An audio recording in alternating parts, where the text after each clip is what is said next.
Halo, apa kabar teman-teman? Ketemu lagi dengan saya, Rahmat Petuguran dari Jurusan Bahasa dan Sastra Indonesia, Universitas Negeri Semarang.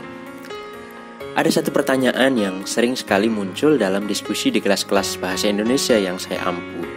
Pertanyaan itu adalah, apa sih kriteria bahasa Indonesia yang baik dan benar? Saya kira ini pertanyaan lama yang jawabannya sudah dijelaskan oleh guru-guru bahasa Indonesia di sekolah. Tapi ternyata pertanyaan ini masih sering muncul juga di kelas-kelas yang saya ampu.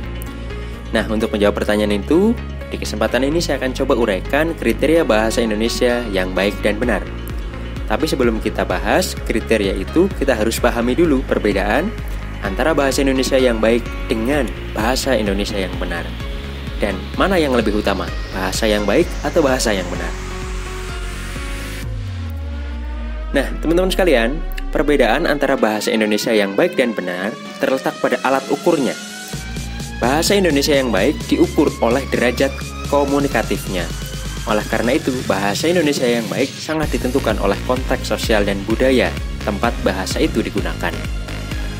Pada prinsipnya, bahasa Indonesia dikatakan baik jika bahasa Indonesia dapat berfungsi secara efektif untuk mengkomunikasikan pesan dari penutur ke mitra tuturnya.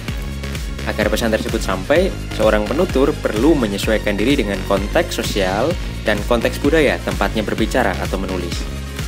Misalnya nih, saat kita bicara dengan teman sebaya, akan lebih baik jika kita menggunakan bahasa akrab. Bahasa akrab ditandai dengan pilihan kata yang tidak formal, sapaan yang egaliter, dengan istilah-istilah yang hidup di komunitas pertemanan itu. Nah, sebaliknya, kalau kita bicara dengan orang yang lebih tua, orang yang lebih dewasa, bahasa yang baik adalah bahasa yang mencerminkan rasa santun dan rasa hormat. Hal itu bisa ditandai dengan pilihan kata yang formal, ungkapan-ungkapan yang tidak langsung, dan bentuk perendahan diri.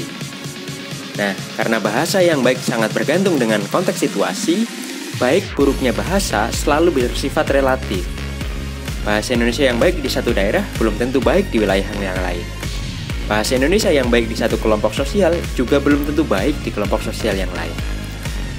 Nah, kriteria bahasa yang baik ini berbeda dengan kriteria bahasa Indonesia yang benar.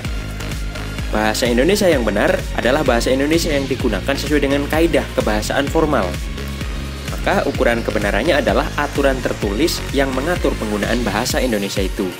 Misalnya, Pedoman Umum Ejaan Bahasa Indonesia atau PUEB, Tata Bahasa Baku Bahasa Indonesia atau TBBI, atau Tata Bentukan Istilah Bahasa Indonesia. Nah, benar dan salahnya sebuah bentuk bahasa diukur menggunakan aturan yang jelas dan tegas.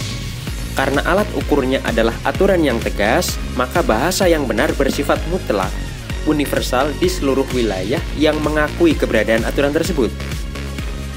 Nah, kriteria bahasa yang benar di Jawa akan sama dengan kriteria bahasa yang benar di Sumatera, Kalimantan, Sulawesi, Papua, dan daerah-daerah lain di Indonesia.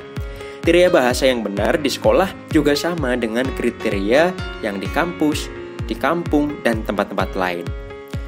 Nah, sampai di sini kita sudah bisa bedakan bahasa Indonesia yang baik dan benar. Lalu, mana yang lebih utama antara bahasa Indonesia yang baik dengan bahasa Indonesia yang benar? Ada ahli yang berpendapat bahasa yang baik lebih utama, karena fungsi utama bahasa adalah untuk komunikasi. Karena itu, baik dulu, baru benar. Tapi saya berpendapat, dalam konteks-konteks tertentu, kebenaran harus dikedepankan. Misalnya dalam penulisan produk hukum. Dalam penulisan produk hukum, kriteria benar harus diutamakan karena kebenaran bahasa punya pengaruh besar terhadap hak dan kewajiban individu atau masyarakat. Dalam konteks ini, bahasa yang tidak benar bisa mengakibatkan perlakuan yang tidak benar terhadap subjek hukum tertentu. Demikian penjelasan saya, semoga bermanfaat.